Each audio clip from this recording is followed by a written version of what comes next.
According to the Wall Street Journal report, Samsung Electronics will add a pressure-sensitive display and a new high-speed charging port to its coming line of flagship smartphones slated to be launched in March. The South Korean technology company is also considering adding a retina scanner to some versions of the flagship device. The new device will be called as Galaxy S7.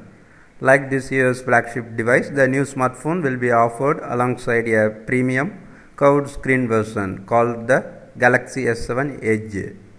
The pressure-sensitive display will be similar to that offered by rival Apple on the iPhone 6s earlier this year.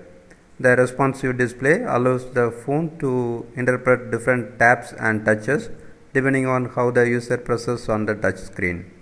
The Galaxy S7 will likely also feature a next generation charging and a connection port called a USB Type-C port, which will allow for a full day's charge in under 30 minutes and in some cases significantly faster than that.